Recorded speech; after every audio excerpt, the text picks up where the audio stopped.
Al servir a otros, es importante que te preguntes, ¿estoy tratando de ganarme su aprobación o verdaderamente estoy sirviendo a Dios? Con nosotras, Nancy DeMoss Wolgemuth. No es, en última instancia, a tu esposo o a tus hijos, a tu jefe o a tu compañera de cuarto o a tus compañeros de estudio o a las personas que estás discipulando. Al final de cuentas, no es a ellos a quienes sirves. Cuando reconocemos que somos esclavas de Jesucristo, eso nos da una compulsión por hacer lo que Él nos dice que hay que hacer.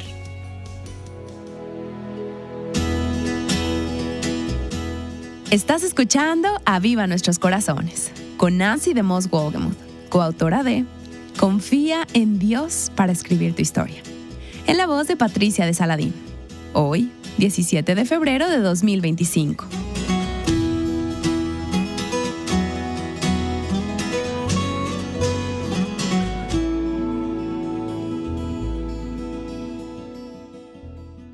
Adiós.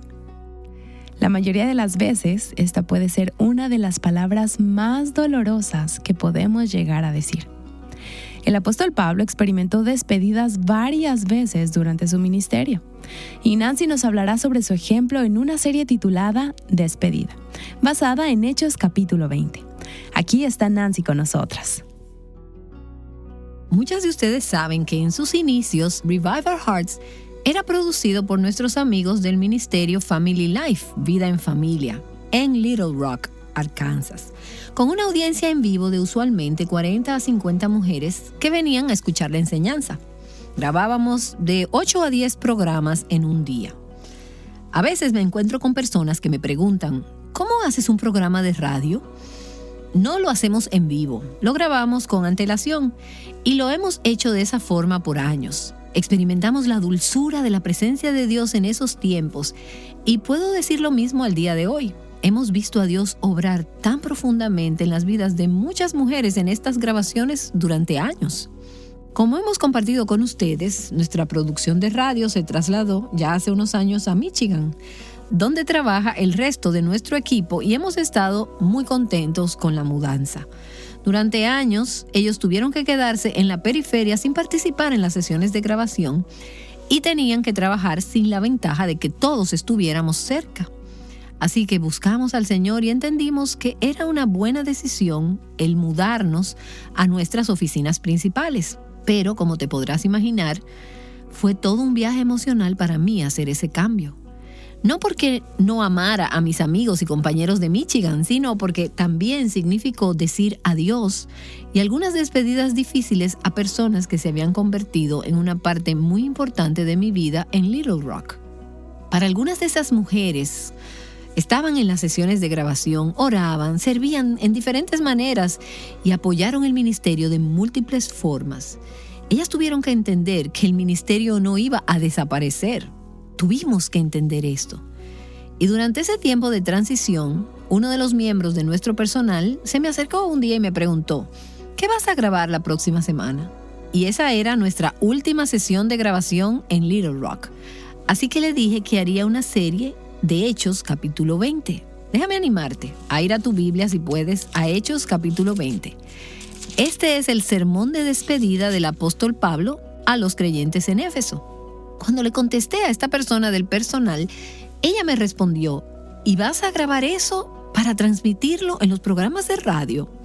El punto que ella me quería traer era que nuestros oyentes no se iban a mudar a ninguna parte. Esto no es una despedida, esto era simplemente una mudanza de Little Rock. Y le dije, sí, quiero estudiar este pasaje por 2 razones.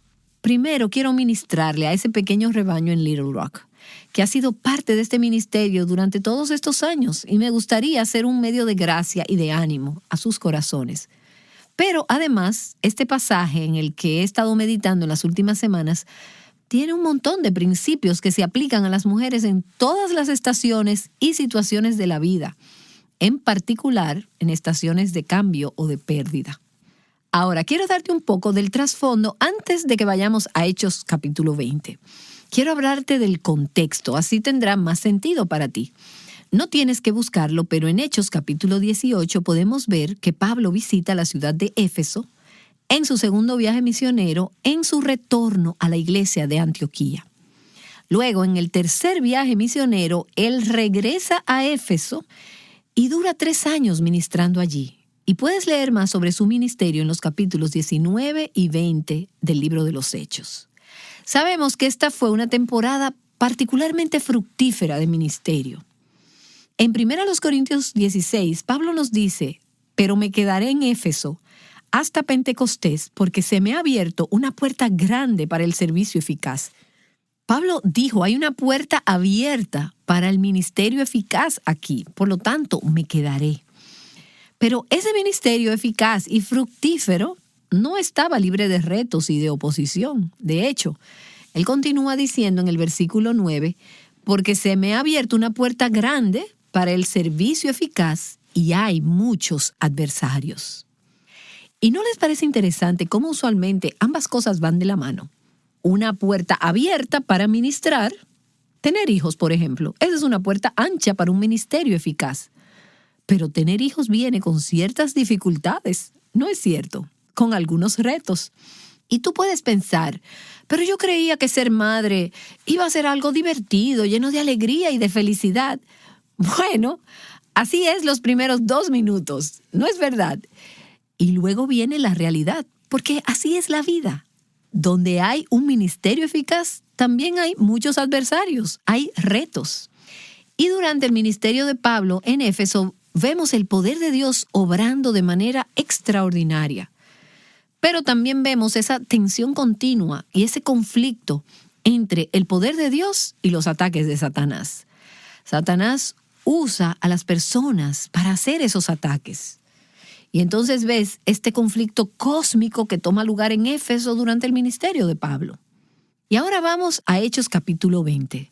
Pablo termina su temporada de ministerio en Éfeso y él va de camino de regreso a Jerusalén al concluir su tercer viaje misionero. Y leemos en el capítulo 20 de Hechos, en el versículo 15, «Y zarpando de allí, al día siguiente llegamos frente a Quío, y al otro día atracamos en Samos. Y habiendo hecho escala en Trogilio, al día siguiente llegamos a Mileto». Porque Pablo había decidido dejar a un lado a Éfeso para no detenerse en Asia, pues se apresuraba para estar, si le era posible, el día de Pentecostés en Jerusalén. Y desde Mileto mandó mensaje a Éfeso y llamó a los ancianos de la iglesia. Pablo habría atracado en Mileto y había llamado a estos ancianos para que vinieran a él. Mileto es un pueblo costero en Asia Menor, aproximadamente a unos 48 kilómetros al sur de Éfeso. Así que Pablo y sus compañeros llegaron a tierra y desembarcaron en ese lugar. Probablemente sabía que no había manera de hacer una visita corta en Éfeso, pero él quería reconectarse con sus amigos ahí y particularmente compartir su corazón con los líderes de la iglesia. Así que él llamó a los ancianos, a los pastores, a los líderes de Éfeso para que vinieran a reunirse con él. Y mientras lees el pasaje, es evidente que Pablo creía que esta sería la última vez que vería a este grupo de creyentes. Aunque parece, por lo que está escrito en 1 Timoteo, que Pablo pudo haber regresado después de ser liberado de su primer encarcelamiento en Roma. Pero al menos sabemos que él pensaba que no iba a volver a verlos. Y ellos pensaron lo mismo. Y en el capítulo 20 tenemos registrado un mensaje largo que Pablo les dio a estos líderes de la iglesia en Éfeso. Después de haber pasado 3 años de ministerio eficaz y potente, al ver el poder de Dios, ahora sabiendo o creyendo que no volvería a ver sus rostros otra vez. Y por cierto, este es el único sermón registrado en el Nuevo Testamento que Pablo predicó a los creyentes. Y hay mucha información en él. De hecho, tiene muchos temas que se repiten en las epístolas. Y hay muchas referencias cruzadas a las cartas de Pablo en este mensaje. Es un mensaje dado a un grupo de ancianos, estos hombres a quienes Dios había confiado el liderazgo espiritual de las iglesias en Éfeso. Y probablemente te preguntes, ¿y por qué tú, Nancy, sin ser una anciana, compartes este mensaje con nosotras que somos mujeres? Bueno, la exhortación de Pablo a estos ancianos se aplica a todos los creyentes y nos da una percepción sobre el corazón y el carácter de un siervo eficaz de Dios. y también cómo procesar los tiempos de cambio y de pérdida, particularmente en nuestras relaciones. Si pudiera resumir, el mensaje sería en 3 puntos básicos.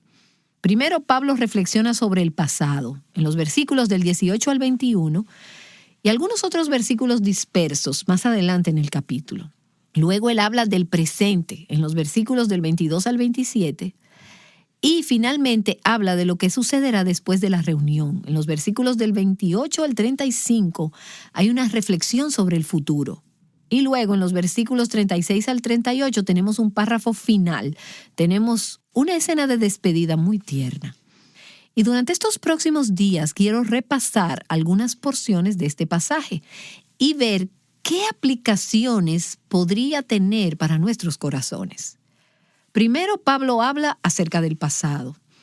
Él recuerda y reflexiona acerca de los años que pasaron juntos en Éfeso. Su mensaje acerca del pasado se divide en 2 partes. La parte que veremos hoy, cuando él habla acerca de la vida que ha tenido junto a ellos.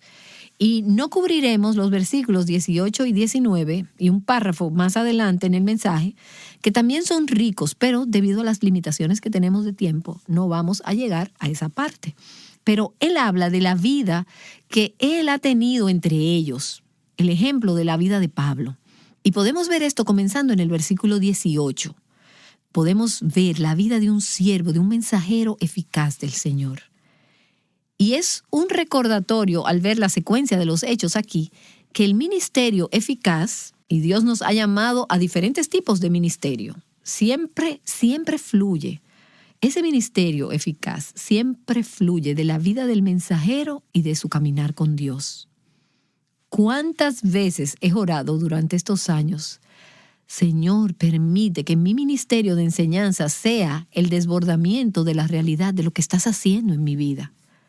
De lo contrario, lo que tenemos es fariseísmo, hipocresía, una predicación que va más allá de la realidad que estás viviendo. Y quizás tú me digas, pero es que yo no soy una predicadora, eso no es para mí. ¿Eres madre? Entonces importa. ¿Eres esposa? Importa. ¿Enseñas una clase de escuela dominical? ¿O lideras un grupo pequeño? ¿O estás discipulando a alguien más? Importa qué tipo de vida vives. El ministerio eficaz es siempre el desbordamiento del andar del mensajero con Dios, de la vida del mensajero. Y vemos esto aquí en el capítulo 20, comenzando en el versículo 18. Dice, cuando vinieron a él, les dijo, vosotros sabéis cómo me he comportado entre vosotros todo el tiempo. Desde el primer día que estuve en Asia, sirviendo al Señor con toda humildad y con muchas lágrimas, y con pruebas que vinieron sobre mí por causa de las intrigas de los judíos. Y vamos a detenernos ahí para reflexionar en lo que Pablo dice. Él dice, ustedes saben cómo viví entre ustedes. Mi vida era un libro abierto. Yo vivía con ustedes. No solo ustedes me escuchaban desde el púlpito, no solo me veían cuando enseñaba en la casa de Tirano. Ustedes vivieron conmigo, trabajamos juntos, vivíamos juntos, comíamos juntos, hicimos vida juntos. Ustedes vieron mi vida y por la gracia de Dios mi vida era compatible con mi mensaje. Yo viví lo que prediqué. Y ese es el poder de un mensaje de vida. Y permítanme decirles, aquellas que son madres y abuelas, en ninguna parte esto es más importante que en la familia. Jesús dijo en Lucas capítulo 6, todo discípulo, después de que se ha preparado bien, será como su maestro. No dice que él sabrá lo que sabe su maestro, dice que él va a ser como su maestro. De tal palo, tal astilla. Si te hicieras esta pregunta, si mis hijos o aquellas que estoy mentoreando o discipulando, si salen como yo, ¿cómo van a ser? No solo si hacen lo que yo digo, sino si se vuelven en alguien como yo. Si la vida de oración de ellos no es más eficaz que la mía, ¿qué tipo de vida de oración tendrán? Si su fe no es mayor que la mía, ¿qué clase de fe tendrán? Si su pureza moral no es mayor que la mía, ¿serán moralmente puras? Si su respuesta a las circunstancias adversas es como la mía, ¿cómo van a responder a las circunstancias adversas? Si su respuesta a la autoridad es como yo le respondo a mi marido o al pastor o a mi jefe, ¿cómo responderán a la autoridad? De tal palo, tal astilla. Pablo se dio cuenta del poder de un mensaje de vida. Y dijo algo similar en 1 Tesalonicenses en los capítulos 1 y 2, donde él les dice: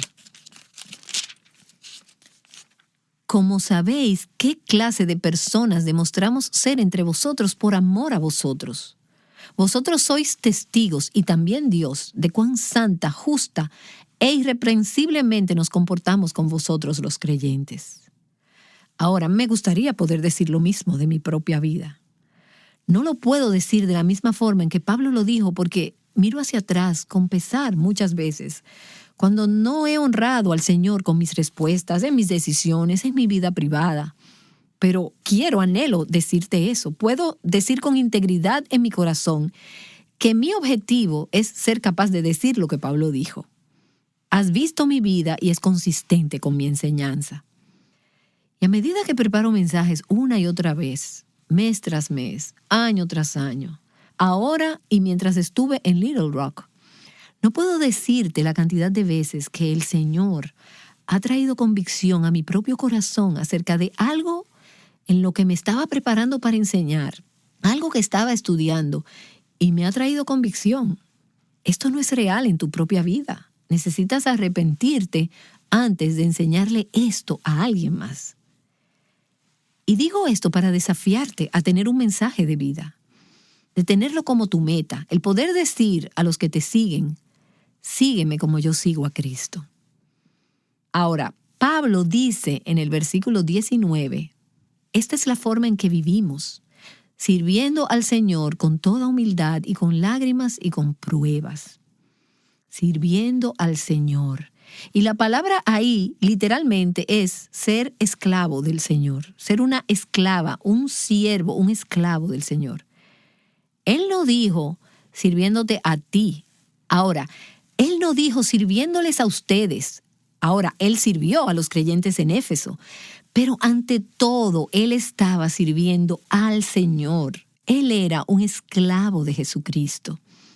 Así que había una compulsión acerca de su ministerio, y habrá una compulsión acerca de nuestro servicio cuando reconocemos que no es en última instancia ni a tu esposo, ni a tus hijos, ni a tu jefe, ni a tu compañero de cuarto, o a tus compañeras de estudio, o a las personas que estás discipulando.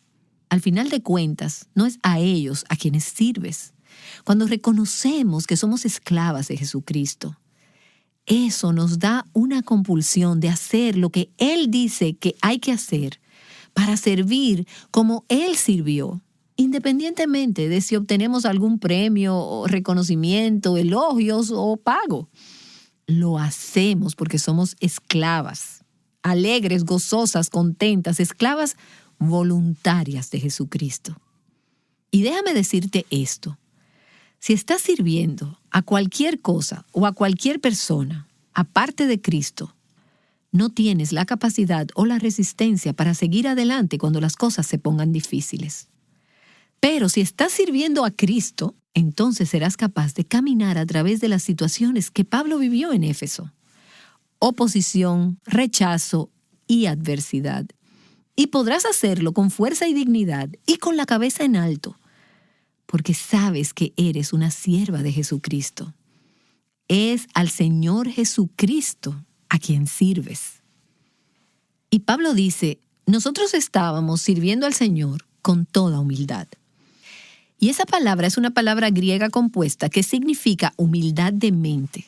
Como dice el diccionario bíblico, estimándonos a nosotros mismos pequeños en la medida de lo que somos. Pensar a pequeña escala de nosotras mismas porque somos pequeñas, no somos nada. Dios es todo. Y al servir, queremos servir con humildad de mente. Y Pablo dice, no nos predicamos a nosotros mismos, sino a Cristo Jesús como Señor y a nosotros como siervos vuestros por amor de Jesús. Aviva nuestros corazones no es ahora, ni ha sido, ni por la gracia de Dios será el ministerio de Nancy DeMoss Wolgemuth, porque este ministerio no se trata de mí. Hay momentos en que alguien dirá, queremos más de ti en la página web o de algunos de los proyectos que tú estás haciendo. Y trato de compartir de mi vida cuando refleja la gloria de Dios y te ayuda a ver la verdad de la palabra de Dios. Pero estoy aquí para predicar la palabra de Dios. No para que me ames a mí, no es para que ames a Nancy. Es todo acerca de Él. Y he tratado de dirigirte hacia Él. Y como siervas fieles, y somos fieles servidoras, habrá humildad de mente. Pero luego Pablo dice que servimos al Señor con toda humildad y lágrimas. Y él continúa diciendo en el versículo 31, por 3 años, de noche y de día, no cesé de amonestar a cada uno con lágrimas. 2 referencias en este mensaje a las lágrimas de Pablo. Y al leer el Nuevo Testamento nos damos cuenta de que Pablo derramó lágrimas por los perdidos, por aquellos que estaban condenados sin Cristo, pero también por aquellos que se apartaban de la fe y por los creyentes que estaban en pecado.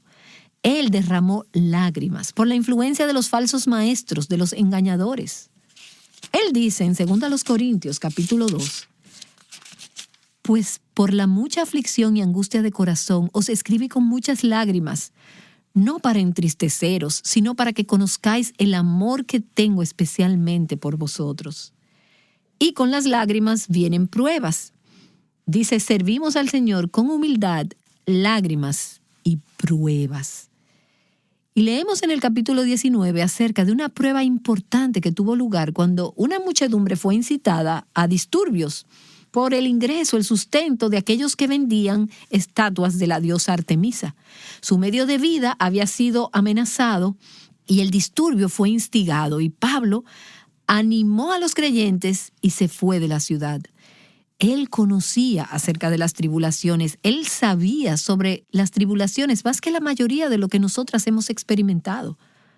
No hay nada en mi vida, en absoluto, incluyendo estos últimos años, que se pueda comparar con lo que Pablo soportó y con los tipos de pruebas que soportó en el ministerio. Puedo decir que han existido situaciones difíciles en los años de ministerio que hemos tenido.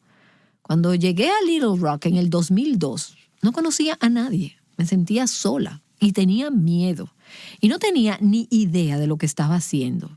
Todo esto acerca de la radio era nuevo y este formato de enseñanza era nuevo. Era una enorme cantidad de trabajo duro, arduo, y el reto de grabar 260 programas al año, ese reto era enorme y el contenido nuevo era abrumador. Noches largas, fines de semana largos. Grabábamos los lunes y los martes en los primeros años y los fines de semana habían desaparecido. Hubo muchas lágrimas, muchos momentos que les llamábamos momentos del Mar Rojo, donde yo llegaba a una sesión de grabación y pensaba, esto no está completo, yo no sé cómo voy a terminar esto. Pero Dios separaba las aguas y se reunía con nosotros. Y en todos esos años ha existido una carga por las vidas de las personas. Y por eso digo que ha sido un privilegio servir al Señor en cualquier medida de humildad, con lágrimas y tribulaciones. En mi caso, en una medida pequeña. Y a medida que Dios te llama a servirle, con cualquier medida de humildad, de lágrimas y de pruebas, recordarás que es un privilegio, que es una bendición el poder hacer esto. En 1883, Charles Spurgeon dijo estas palabras a su congregación. He predicado el Evangelio durante más de 30 años y algunos de ustedes apenas lo creerían, pero en mi oficina detrás de esa puerta, antes de dirigirme a la congregación de este tabernáculo, tiemblo como una hoja de álamo. Y yo me relaciono con esas palabras en alguna medida. Y a menudo acercándome a este púlpito siento mis rodillas chocar una con la otra. No que tenga miedo de algunos de mis oyentes, sino que estoy pensando en la cuenta que tengo que dar a Dios si hablo su palabra fielmente o no. En este servicio, el destino eterno de muchos puede estar en juego. Ese es el espíritu en el cual he trabajado en este ministerio. Y ese es el espíritu en el cual Dios nos llama a todas nosotras a ministrar, dándonos cuenta de que lo que hacemos en obedecer al Señor hoy y en cumplir su llamado en tu vida, en mi vida, puede influir en el destino eterno de muchos. Algunas de nosotras queremos servir al Señor naturalmente, con la comodidad, facilidad, resultados, bendición, reconocimiento, aplauso, éxito. Pero servirle en cualquier frente requiere humildad y con frecuencia humildad acompañada de lágrimas, de pruebas, de dolores en el ministerio, de oposición, desilusión y rechazo. Algunas de ustedes han experimentado esto de parte de sus hijos y de otras personas que han tratado de servir. Y a medida que continuamos en la próxima sesión, veremos en el mensaje de Pablo a estos ancianos de Éfeso que vale la pena servir al Señor y a los demás, independientemente de la humillación, de las lágrimas y de las pruebas que se requieran, porque es para Él y para el avance de su reino. Y a eso es a lo que Dios nos está llamando a servir. El apóstol Pablo experimentó despedidas varias veces durante su ministerio. La forma en que se despidió de sus seres queridos tiene mucho que enseñarnos a nosotras hoy. Y Nancy DeMoss Wolgemuth nos ha estado mostrando por qué en esta serie que iniciamos hoy titulada Despedida. Si quisieras, podrías llenarte de helado de vainilla con chocolate en cada comida. Aunque hacerlo sería extremadamente dañino para tu salud y también hasta cierto punto aburrido. No dudo en que pronto extrañarías la sensación de comer algo más sustancial. Así que cuando se trata de llenar tu mente con mensajes, historias y libros, ¿te estás conformando con un helado de vainilla con chocolate cuando en realidad pudieras tener una enseñanza bíblica mucho más sustanciosa y rica? Pablo no les dio algo hueco, algo superficial. Su ministerio no era enseñanza superficial o como algodón de azúcar para los oídos de la gente. La enseñanza ligera es popular hoy en día y es probable que haya sido en todas las épocas, porque la superficialidad atrae a multitudes, pero no transforma vidas, no avanza el reino de Dios. Nancy tratará esto en el próximo episodio de Aviva Nuestros Corazones. ¡Te esperamos!